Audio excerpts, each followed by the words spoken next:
Hello, everyone, and welcome back to the 16 millimeter film crew. I'm Cindy. And I'm Dale.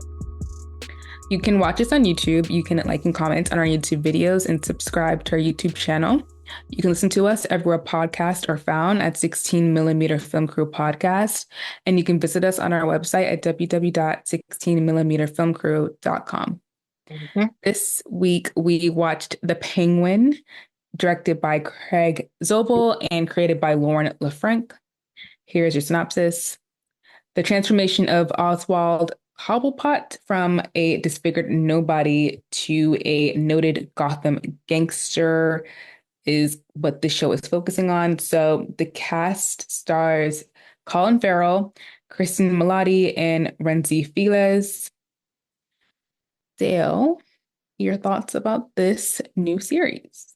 Um, we've only gotten like the first episode, but I do like the fact that this is kind of the opposite. Well, not really opposite, is what kind of what Marvel attempted to do by expanding upon their characters within their cinematic space into the TV space, like Agents of Shield, and then they dropped it. Same thing with the Marvel Netflix stuff. But they did it on Disney Plus, but it's neither here or there. I enjoy it. Of course, Colin Farrell is good to see him get those props as an actor once again. I do like the fact that they showed a more. Batman villains are kind of always usually allegories for people with different issues and problems within society. Um, Penguin, for one, has always been showcased as having physical deformities, looking more like a physical penguin. But in this series, decided to go to the route of giving him a club foot, kind of like I don't know if you remember watching Forrest Gump, where he had the little thing on his leg because he couldn't run. They kind of went that direction, which I think is a good mild take. It's not as extreme as he's sometimes portrayed in the comic books. Um, my only issue is it's kind of there's a trend in comics. Comics to me are fantasy, but with comic book media, is they say, oh, everything has to be grounded. And I feel like in watching the show so far, I get a lot of Sopranos vibes from it in a way. But I feel like this reminds me very much in the Joker, which I'm fine with it. I wish they'd still adhere to the comic books a bit more. As they're using these established characters from different mediums to tell the story they want to tell. Stripping him of, they even changed his name from Oswald Cobblepot just to Oswald Cobb, that kind of thing. They're kind of saying, okay, we're just going to use an established character to tell the story we want to tell, more than trying to integrate those elements into the story that already exists. Because that's what a lot of writers do. Comic book writers are just going to just write verbatim of what happened before. They add stuff to the character, and I really feel like this somewhat misses the mark so far with this new origin we've got from him so far in this episode that we saw. I really liked it. I thought it was a really good idea to center a show based off of the Batman or this reimagined or reinvigorated version of the Batman with Rob Pattinson in his universe. I thought it was really good to center that on the Penguin just because that was one of the best characters in that movie.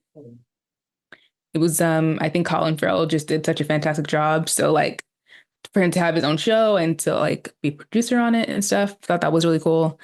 He transforms like he's such a great actor, which I think everyone knew, like if you were paying attention to his career for these many years he's been acting, but like he's so great. Like if you didn't know it was Colin Farrell in that, Yeah. prosthetics and makeup, you wouldn't know that it was Colin Farrell, which I love. Like I just love how he's just so good at transforming, probably like in general. I think he's so good at playing like the first characters, but in terms of like inhabiting just like a completely different character to the point where it's like he is so far removed from it that like you can really just like invest in the character. And also like if you're a fan of the comics, like you could just kind of see that and you won't be like, oh, here's an actor trying to do this character. So I thought that was great. I actually thought all the performances were amazing. Kristen Milotti.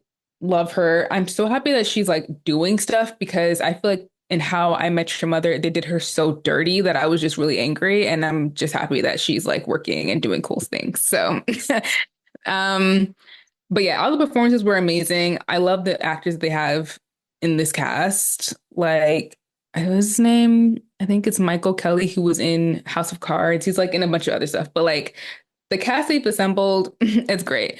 The atmosphere, exactly like the Batman. I love the consistency of that, that it feels like you're just going right back to the world and just like how it was filmed, but also like the production design and like everything. It just puts you right back into the world, which I thought is great.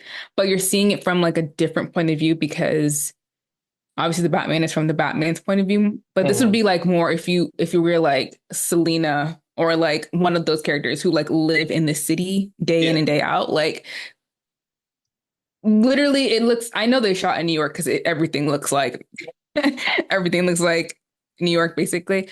But yeah, they really got the grittiness and like the dirtiness of like what that atmosphere would be like, which I thought was great. But also you get to see different parts like the suburbs and also like the rich people where they live and how far removed they are from it, which I thought was just really good. I just like how this story you can kind of just see it from so many different people's perspectives, and I really like that we're taking his perspective as someone who's like living this crime life and came from like started from the bottom and now he's here kind of thing. So I thought that just the idea of it is really good. Yeah. The intro was amazing. I love that intro. The opening scene is so good because for me personally, I just kind of thought that he would kind of, just chat his way out of the situation because I think that that's essential to the character. But no, he was like, "You're dying today." And then he has to like figure out how to like deal with his impulsive decision just to murder someone. Like I thought that it was such a good episode in terms of like storytelling. Like it kind of immediately sets up what's at stake, who these people are, and just like the world that they're living in and how crazy and like unhinged and like toxic the whole thing is, which I think is really good. But also it makes sense like why he is doing this. Like Hmm. I completely understand why he would feel motivated to, you know, I guess like uplift his city, but in the way that he sees fit. It is a very Sopranos, very like someone mentioned Scarface, and I was like, okay. Very Godfather, like I'm gonna look out for the community, but I'm doing it um in my own way. I'm doing it, it's street rules. So it's like, okay. It's an interesting way to like understand things and then his disability and stuff. Like, I don't know. I'm immediately on board because I feel like they understand the character and they understand like what they want to do with it. And I feel like you are right. They are, I mean, I don't know the comics, so I don't know what they're changing exactly, but like it feels like the story that they are telling is very compelling in my eyes. I feel like the whole class system, how a tragedy can affect so many different people, but in completely different ways. Like I think that's a really interesting story, and I also feel like it's very poignant for like what we're dealing with right now. So the Batman did a good job at telling that story as well. So I just feel like this is kind of an extension of it, Yeah. but I also just like the fact that the Batman isn't really a part of it either. It's kind of just the Penguin story and the purple Lambo, The the Maserati. plum, the plum Maserati. It was eating. Like it was kind Yeah. of giving. The purple suits, like, I'm sorry. I It's mean, good. it's good. I mean, it works. Like that word, where was it? Where her character said, a purple car really lacks subtlety. And that's really what gets him caught at the end of the Hmm. episode. And it is kind of funny because we view rich people, or when you could tell when a rich person does not know how to be rich. It's They old buy money versus new money. Yeah, they Yeah. kind of buy the most gaudy looking things in the world. It's that kind of thing. Even to people who don't have money, we can tell that, oh, you've never had money before, like because you went and bought this really ostentatious looking thing like Trump and his all gold penthouse. It's really gaudy as hell.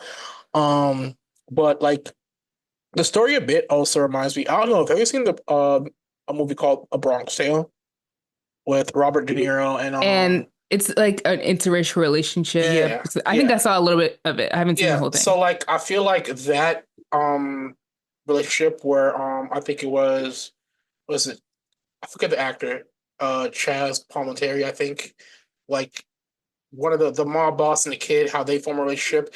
That's what reminds me of Oswald and Victor's relationship, because when he Hmm. shoots them, he kind of recognizes this kid kind of also has a disability in a way, and he recognizes, and it's also keyed into the fact that when they go into the subway, he sees the disabled chairs, and he makes an attempt not to sit there. Like Mm. he does not want to be portrayed in that way, which I think is good because I think the writers behind the show, the one good thing I'll give him for trying to reimagine the world of this was the decision not to be they call him everything else but the Penguin. Yes. They call him Because Oz. Yeah. Oz or Oswald or Pussy or whatever throughout the series, they made a attempt to not call him the Penguin or refer to himself as a Penguin because it's like known. Everybody gives nicknames to somebody. Whether I know for me as a Jamaican, everybody has a nickname for somebody based on how they look, and it's kind of that way with certain close friendships, especially in the mob.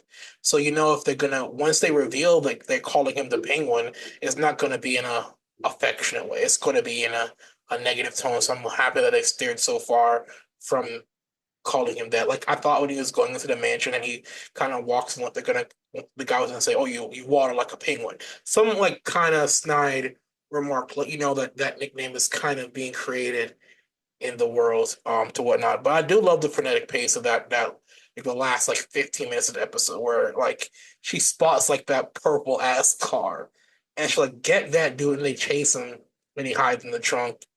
And then his just constant fear of calling Victor and Victor doesn't pick up. And then we get that last reveal, like the last 5 minutes of the episode where Victor put in work, you know, to throw him off the trail. So yeah. Yeah. I didn't want Victor to, be in a life of crime, but whatever. I guess it just had to happen that way.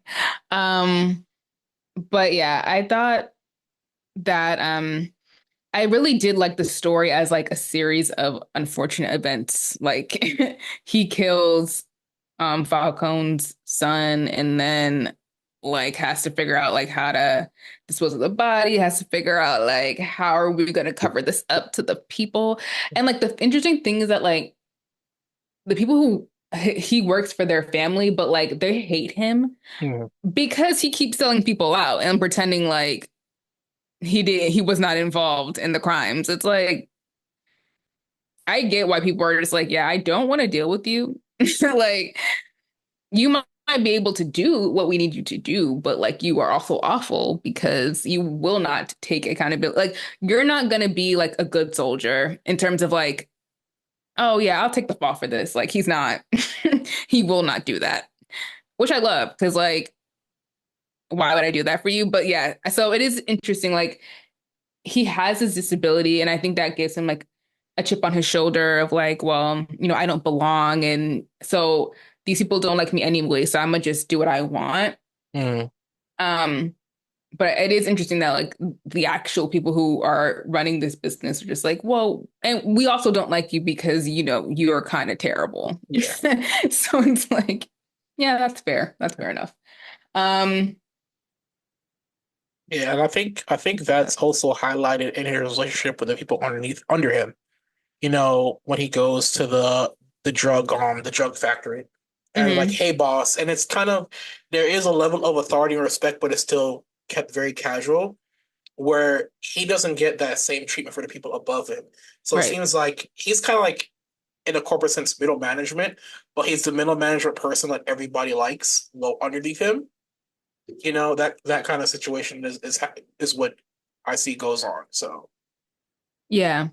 And I like how he explained the mobster who used to run his community because it really I think it explains kind of what his motivation or maybe his aspirations of like what he would like to it be and like what he wants to do in this world. An idealized version of a mod boss. Yeah. Yes, which is really interesting. I feel like this story and the Batman story, like if we're like looking at it, like if we zoom out of like whatever the the internalized stories that they're telling, I feel like the larger story is like there isn't a way to like make meaningful change in Gotham City. Like you kind of have to just scrap for your bits. Hmm. Like you have to be tough. Like you have to just kind of do crime if you want anything, if you want anything in life. Like I think what they're gonna do and I think they set that up with Victor's character is like because of what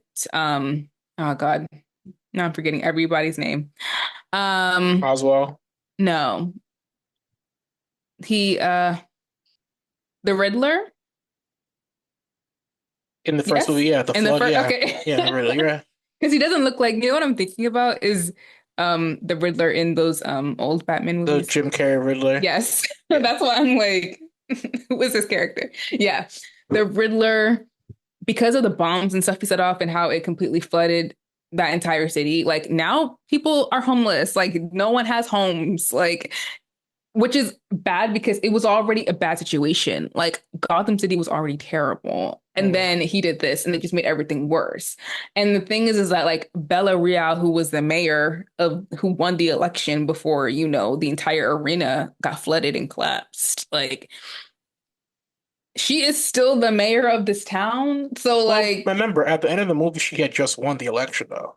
yeah, I know. So it's like there's not even like a, oh, let's see if she can fix this. It's like, no, we're gonna do crimes. Like Yeah. that's how we're gonna figure this one out. And like everyone is in such a terrible state, which it totally makes sense why you would go to doing things that you wouldn't normally do. And I think the actor was saying that the character is gonna struggle with like kind of his own morals about like how he feels about the actions he's taking versus like the necessity to have something in this very desperate situation. Um, and Oswald is exploiting him, obviously. So Yeah. I'm not really sure like how that is gonna go, like in terms of the future of their story, if things are gonna work out. I don't know, because it's not a healthy relationship. So I don't know about that one, but I do like the contrast between these two characters who kind of come from the same community and are kind of just doing whatever they need to do to make it in this really difficult town. And yeah, I just like how they're exploring like how you help people, how you make change, the housing crisis, classism, like all of these different things that they're kind of exploring in these stories, which again is one of the reasons why I really like fantasy, why I like sci-fi, because I feel like you can kind of explore those themes in such a better way than maybe if you could just do like a regular drama. Mm. And it's like, okay, well, we already know this. I feel like if you put it in different contexts, it might hit a little harder. But I don't know. That's my theory. Yeah, I like how they so far the setup that we've been given because a lot of times with Batman or Gotham shows, yeah, they a lot of times they don't show Batman at all, but they try to strive. I remember I could not get into Gotham, the idea of like a 15-year-old Bruce Wayne, but then all his villains are like in their 30s, 40s, 50s. Like by the time he comes Batman, like these are all geriatric people, and yeah, he's punching in the face on a regular basis. I can't separate it that much. Like the police procedural aspect of people in Gotham dealing with the criminals being around and the idea of a Batman, I like that aspect. Um, so I like this more grounded, focusing not just on the Penguin, but the people interacting in that circle around them.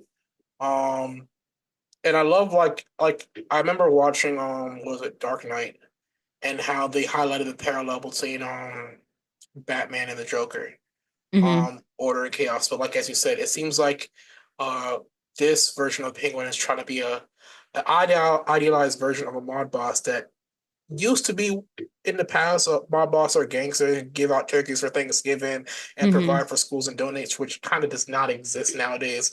Most lead gangsters aren't acting like that anymore, Hmm. um, which emboldens them and ingratiates with the community, but he's trying to save Gotham his way of doing that, Right. whereas Bruce is a parallel trying to save Gotham his way. It creates like a duality of like instead of the what I see going forward is not like the the two sides of the same coin with Batman and Joker. It's going to be two sides of the same coin with the Penguin and Batman, which reinforces in the comic quiz. Even though everybody knows Penguin's a bad guy, he still like runs the club and everybody still associates with him. So I like that idea going forward. Yeah. And I love a layered Yeah. villain, anti-hero. Yeah, like I like that we're getting more than just like, oh, he's the bad guy, like, Mhm. because nobody wants to watch that. Yeah. But I'm also interested to see his relationship with Kristen's character. Yeah. I think that she's supposed to be the hang woman, the hang man Hangman, yeah. in the comics.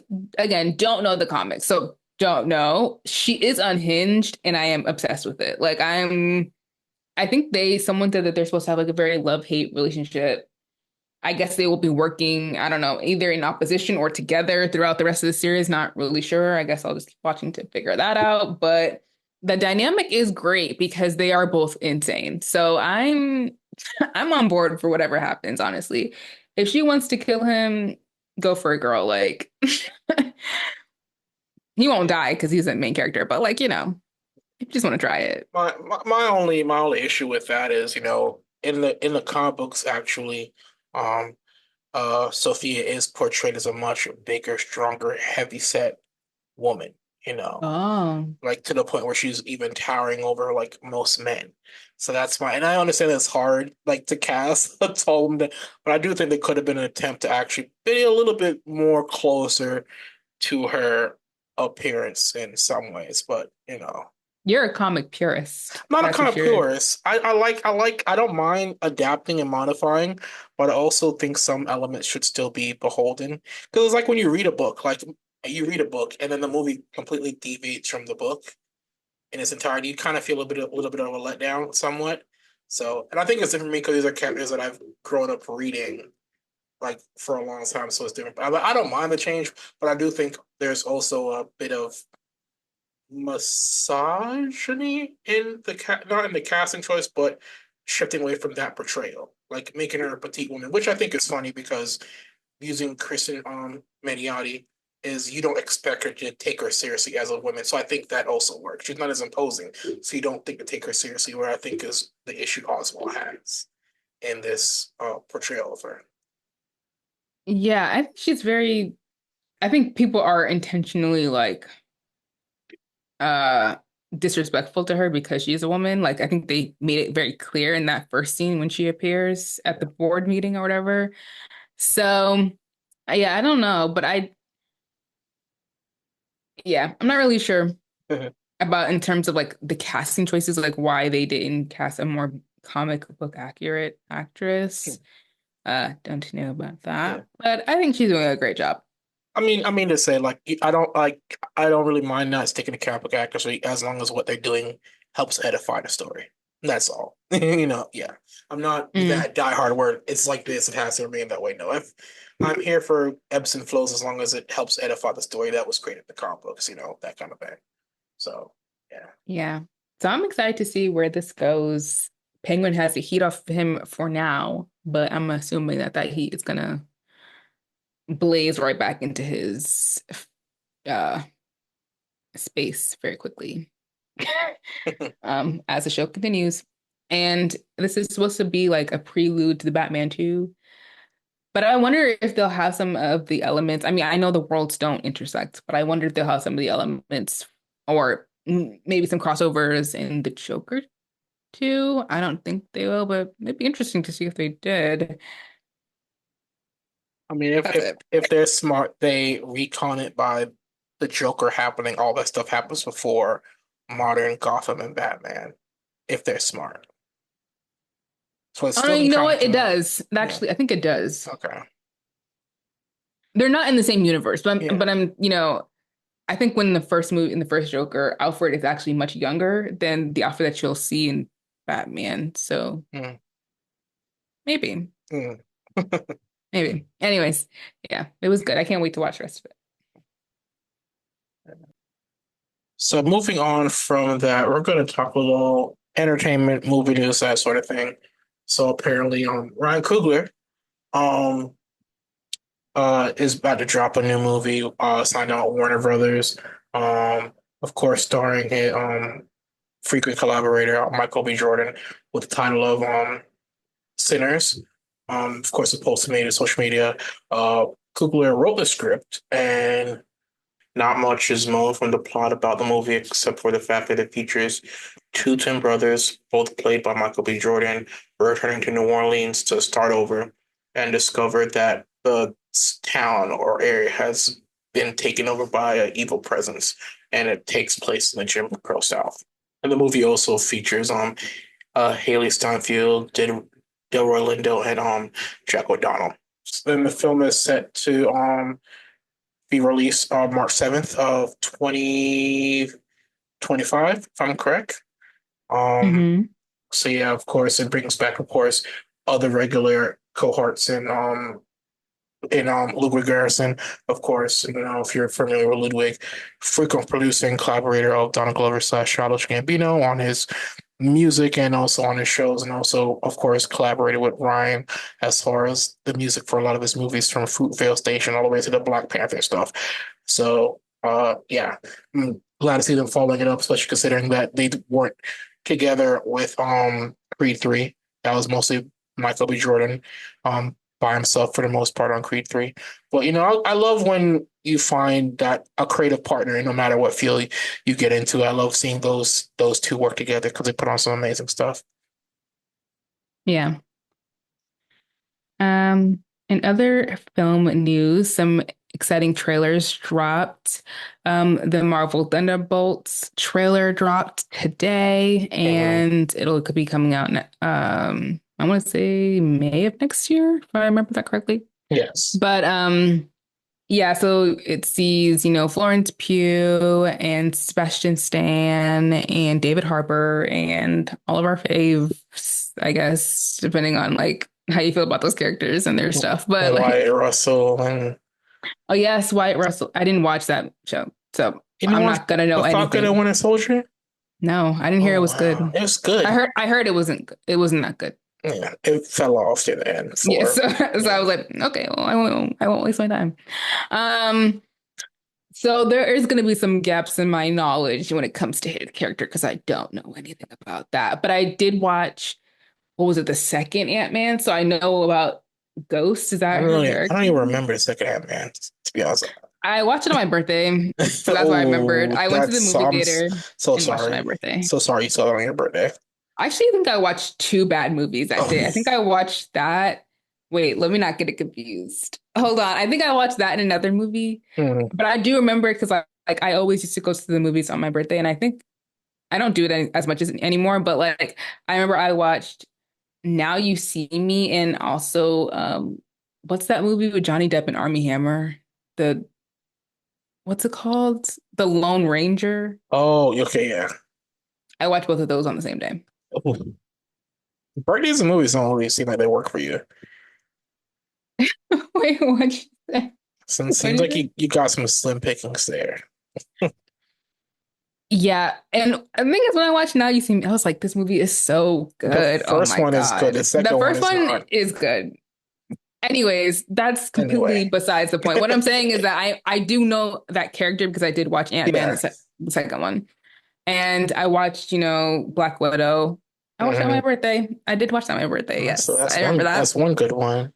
That was okay. That wasn't too bad. Um, and obviously Bucky, like, no, I didn't watch the show, but I obviously know the character. So Yeah. I have some idea about what's going on. So hopefully I won't be too lost when I watch the movie. I don't know if it'll be good, but I do know people have been talking about it for a while. So like I think I'll just go see it.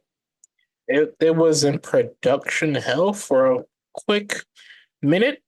Um, Hmm. yeah, with Marvel saying, "Hey, we're gonna scale back and change this plan and that plan and stuff like that." Not really looking forward to it, to be honest. Like I said, Yeah. this phase of Marvel has not been motivating, even for me, would have to go see it. Other than Black Panther, Wakanda Forever, most of them have not been good. The level of quality that Well, was once there is not there anymore. we're in a new phase now. So maybe it'll be better. I don't know. I think Deadpool and Wolverine was like the start of this new phase that they're doing. I mean, I see it as a continuation. It's all this Deadpool and multiversal stuff. Wolverine So was whatever. So this movie, I don't know. The trailer looks decent, but they've tricked me with trailers before. So yeah, I'm not even gonna go by the trailer, honestly. I'm just like, okay, we'll see what happens. Um, but also the Mickey 17 movie yes, by Bong yeah, Joon-ho dropped. And it has Robert Pattinson doing a voice. Okay, he is yeah, doing a choice as an actor. yeah, Like, what? yeah, But because when I thought about Mickey 17, I thought it was gonna be like some sci-fi like type of thing.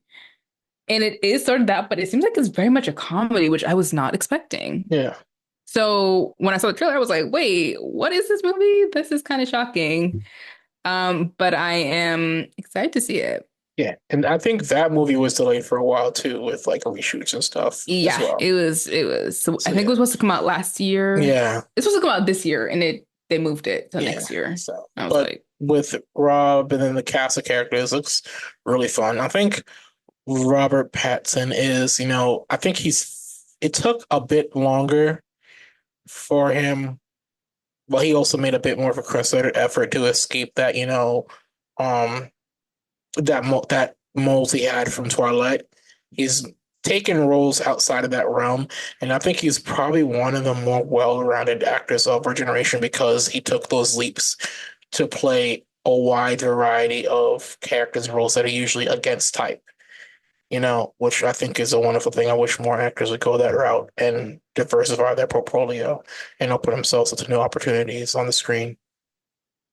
yeah, I feel like Rob at this point has established himself as just like one of our best actors. Like I feel like he put in the work the years before, and now he's in a really good position. Yeah. So I'm excited for this. I think he's always just been naturally funny. So to see him in this kind of comedic role is going to be really exciting because I just think he has really, really good comedic timing. And Yeah, yeah. I think he did an interview and did an interview. He's like, yeah, my natural state is, I don't know if you see, he said, if you've seen the meme of me and like the red jumpsuit just staring, looking lost, he said, actually, that's my natural state. So he does have, Oh yeah, he saw the meme. yeah, he's like, oh, that's me all the time. He's like, yeah, so he does have that natural, he might give off an air of like, some people might say it comes off of arrogance, but I think in a lot of these interviews he reveals like, he's like a low key funny person, and it showcases through the roles he's decided to pick. He is hilarious. I just Yeah, don't think people get his humor yeah, because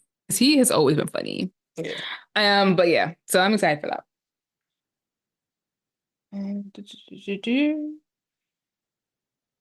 What's the other thing? So on a more, I guess, serious note, I mean, the last couple decades or years, the realm of politics and entertainment have kind of intersected. I guess it came more prevalent to me being aware of it during that whole Diddy rock the vote era kind of thing. Um, but I guess Janet Jackson has spoken out, I think wrongly. She should have just kept her mouth shut if she wasn't sure on concerns over Kamala Harris's race. This conversation happened in Scotland on 2013. She was talking to her tour with The Guardian, and she spoke to the Weekend podcast to discuss all that. And of course, Europeans are just as interested in American politics as we are to the king and queen and the royal family in England. So the discussion came up, and she said, the reporter said, "Oh, the country's on the verge of voting for the first black female president," and Janet Jackson kind of goes, "Oh, that's what they supposedly say. She's not black. I heard she's Indian. Her dad is white, and that's what I've been told." I think we've said it before. I've said it again. If you don't know what the fuck you're talking about that a person brings up, just don't say anything. You could always say, "Yeah, I'm not prepared to speak on that topic. I'm here to talk about my tour." Can we continue? Especially also considering when these things release. We saw it blow up in those Giggle Sheets guy's face by being on Andrew's podcast, which was a stupid idea. You do get first rights of review on these episodes. somebody on her team should have listened to it as well and said, hey, can we not have this portion go out? Especially considering that she's going on tour, and most of her fan base tends to be predominantly African American women in the United States. This is not a good look. Clearly, that's not what happened. There is like a massive miscommunication from her PR team and also from her for saying that foolishness. So, yeah. Yeah. It's just like, I don't know. It's so fascinating to see how the Black community is dealing with this election. I don't think they're handling it well. I think they're struggling a lot. Um, and I am not including myself in Oh, this. definitely So not. it's y'all over there. I don't know. Yeah. Um, yeah, I don't know what it is, but they're just like not they're not coping well, especially Black men. They're really having a hard time processing what's happening right now. So like I don't know what to say, but it is weird to me that like one, people don't understand biracial individuals. Can't I it's still it's mystifying to me how like people are missing that, especially because like Janet Jackson, I think your child is biracial. Yeah. So what? Yeah. What are you talking about? Like it's just so confusing. And I think that this thing of like not wanting to claim her, like, because that's what it feels like. It's like we don't want you to be a part of us It's either for 100% or whatever nothing. for whatever reason that they're having. They didn't have a problem with it with Obama. They were fine with it. But with this, because she's a woman, they have so many issues of, oh, is she black? Is she Indian? Is she da da da da da? And it's just like that's that's really sad that you guys don't get that, or you're just choosing not to understand that. But it's also sad that like I don't know, like that there's so much misinformation out there that like anyone who you would think that would be like reasonable or have like some like an iota of like, I don't know, reading comprehension would be like, I don't know if this is true. So why don't I just do some of my own research to figure it out and not talk about it in a magazine, like if I'm not sure. None of it makes any sense to me. Janet Jackson, you're in your flop era right now for that. Cause like what was that? Um, another person who was in their flop era, P. Diddy. But Mhm. like he's been in his flop era, so like whatever. But we have not mentioned it on the podcast yet, but yes, he's been arrested. He has been arrested. There's been so much going on with this case because there's been like a billion conspiracy theories. There's been like so many conversations about like what he did, didn't do, what happened during these freak offs, who knew what and when. Um, when Cassie came out with her lawsuit because it got settled in like a day. People had so many questions about that. So like this whole thing has been going on for such a long time, but he has been arrested and charged with sex trafficking and ordered to be held without bail. And yeah, not only sex trafficking, but racketeering, conspiracy, and Mhm. transportation to engage in prostitution. Mhm. And he pleaded not guilty.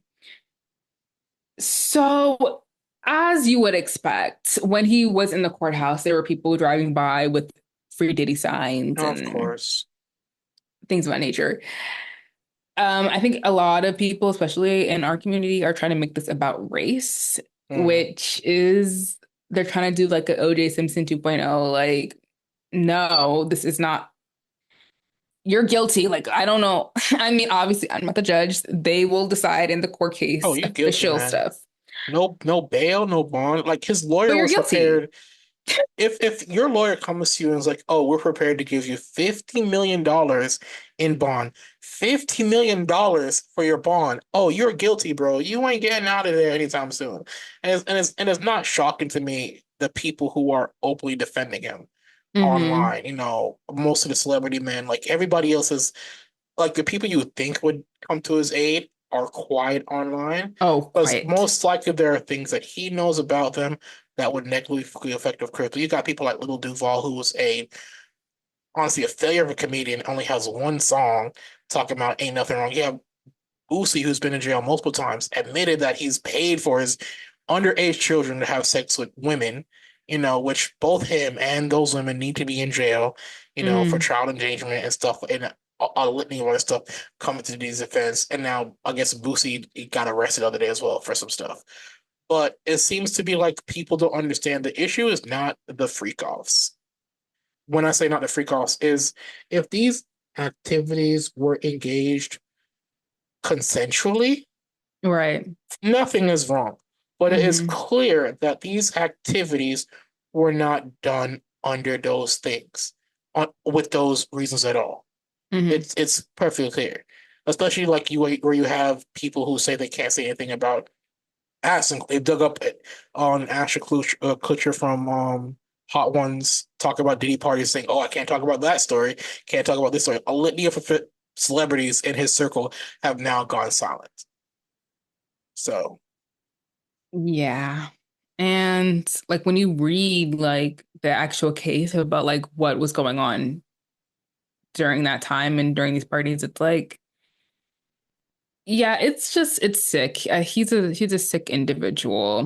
mhm. And the fact that he has been doing messed up stuff, like not even like the sex trafficking, but also just like in his business Business ventures, just judges, like yeah, going back from like since when he started, like it's just there's too much stuff. yeah, And the fact that this has been going on for decades and like he has not, like this is just now happening is kind of a shock to me. Oh, it's not shocking because like our criminal justice system takes forever to get yeah, these things together, but like he has been in so much mess that you would think that he would have been locked up a long time ago.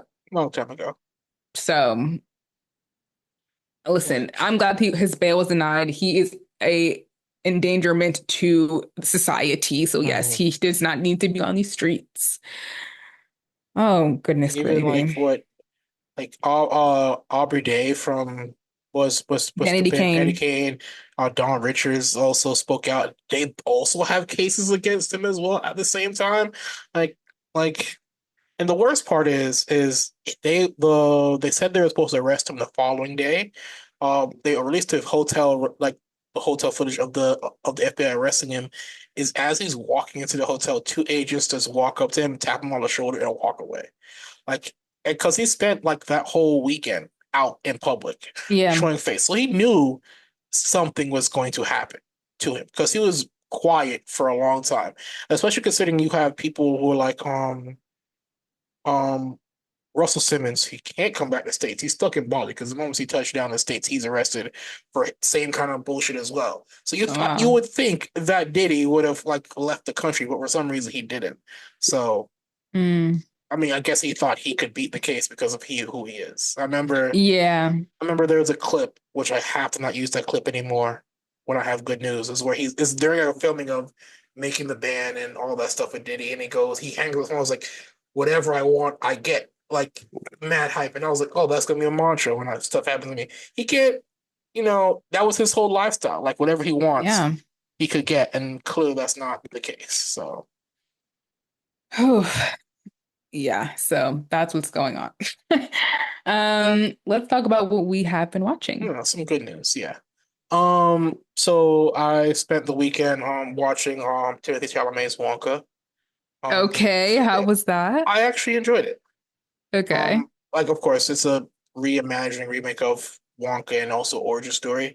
I think Timothée Chalamet is another. Well, he's not underrated anymore, but No. those comedic and theatrical elements in Wonka are perfectly within his wheelhouse. Like I said, like Robert Pattinson, broad range, but it's clear from his theater background in school that he was like, "Oh, I'm ready, and I'm going to put 100% into Wonka and go out there, not go the whole um Johnny Depp route where Johnny Depp is kind of trying to play Michael Jackson and be creepy, not try to go the whole Gene Wilder route and be aloof and funny, and and almost Gene Wilder's Wonka is a bit almost horror in a way, off kilter. Yeah. He Hmm. he played Timothy's Wonka is really lighthearted and funny and sincere, which I thought was a perfect direction for him to go. Like, I feel like if actors are gonna play roles that have been filled in by other actors, don't do what's been done with the past. Make it your own thing, and he did that perfectly. Okay. How did you find the singing and the songs?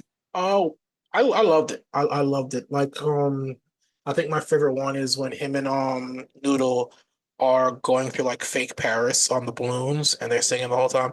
I love I love that shot. The only ones I thought were weird was the stuff with Keegan Michael Key and the Chocolatier guys.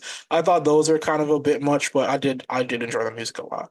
It reminded me of watching the Matilda movie, the new one. Oh, Yeah, oh, I yeah, okay, the the new new Matilda, one. yeah. So Mm, yeah. okay. I watched some the docu-series. No, the first thing I watched was a very British, no, sorry, a very royal scandal. They have the series where they have like they recreate in like different, I think it's Amazon, yeah. They recreate different like important moments in British history. So the first one is like a very English scandal, and then the second one is like a very British scandal, or maybe that switched. And then they have a very royal scandal, but they're all in like the same series. And a very royal scandal focuses on Emily Maitlis, who used to do Nightline for the BBC. Her Mm. interview with Prince Andrew, you know, the one where like the guy who was connected to Jeffrey Epstein. Yeah. So there was already a movie about this that came out earlier this year called Scoop, and I watched that. It was from the producer's point of view, and this one is just from the journalist who did the interview's point of view. Um, I like this one better mainly because like I think the movie version of this was just a little bit sanitized. Like it didn't feel like it felt like you were watching a movie Mm. versus I think this one because it's broken up in three parts and it's a longer you spend longer time with the characters and stuff. I feel like you can kind of get into it more. It's a much more grounded. So I think that I enjoyed this one more. Um, and also I love Michael Sheen, and every time Michael Sheen plays one of these people, I'm just like, yes, I will watch it. And I also love Ruth Wilson. So I was like, okay, when? Oh, and Tilda Swinton's daughter is in this as well. Like I was like, yes, like come on, cast. But I feel like the performances were great. Like everyone did such a good job. And I like this one a little bit more just because it focuses on the aftermath of the interview and what happens. I think everyone is like wondering, well, not everyone, but like if you cared about like that situation, Mm. I think it's interesting that um you don't really know what happened because everyone's point of view is so different. I mean, I have my personal beliefs of what I think happened, but like in terms of like legally, we don't know because they settled the case. But just to see like the fallout of like what happened to this man, did it change the royal family at all? I don't know. I feel like yeah, I'm not sure kind of what happened with that. I feel like right now the royal family is like struggling, like they're not doing well. So Yeah. like maybe this was just a catalyst of everything else that went wrong over there. So like this is what happens when you put like an ancient institution in the 21st century. Like it's just not, It's gonna it's work. probably not going to work out. Yeah. And the journalist was actually talking about that because the journalist was like involved in the making of the series. So like I watched an interview with her and she was just saying that like, yeah, when she met him, he was exactly what you would think like a guy like that would be like pompous, arrogant, and so like not like he's so unaware of like how other people perceived him that he would do an interview like this and think it went well. Yeah. Like you're delusional, but that she was saying it is a very weird thing to for the British public, I guess, because it's like they want their royals to be royal, but like they also want them to be regular people, and those two things just Don't match. Yeah. yeah, they just don't match. And I thought she made a really good point about that. But yeah, the entire series was just really well done in terms of like how it was shot, but also getting into like the nitty gritty of these people and showing kind of what happens, like abuse of power, privilege, like the victims, like all of that. I thought that and like just really interesting journalism. So I thought that was really good. And then I did rewatch Challengers because Challengers is on Amazon now. So I did rewatch that. It is long as hell. I forgot how long it was, but it's It's pretty good. So it holds up. Um, and then I watched a show on Apple called The Supermodels, which is about like the 90s models who was like dominated fashion in like the world back in the day. Naomi Campbell, who else was in it? Cindy Crawford, Linda Evangelista, Chrissy Turlington. I think it was just those four that they focused on. But yeah, very interesting. Yeah, it's interesting to think about like these women who were so powerful. Like the amount of money they were making was crazy. Like they were making like insane amounts of money just for like being models. And then they did a whole bunch of other stuff, which is really cool. But I think it was interesting to kind of reflect about like how that industry in particular is very difficult, and the sexism and the misogyny and the racism, like they were all reflecting on those things, but also just like how powerful fashion can be, and like the images that can be created, and the impact that it makes. Like every time I go on Pinterest, like I see all these images, so like I know how iconic they are if they've held up. I don't know how many years has it been since the 90s. Well, I'm 28, so like 30 plus years. Like I think that what they created and what they were a part of was very iconic. And I think that what they were able to accomplish as just like girlies from just like a random neighborhood, and they were able to do all that, is really cool. But it also is like, it was an examination on the 90s overall, and like what that impact made, or the impact that made at the time, and like how people's reactions were towards like seeing these beautiful women and have them being talked about, and then, you know, maybe not feeling like it was a good reflection necessarily on like what women should be. It was an interesting kind of like back and forth in terms of like, yeah. But it was good. I enjoyed that. So yeah, that's what I watched. And that is it from us this week.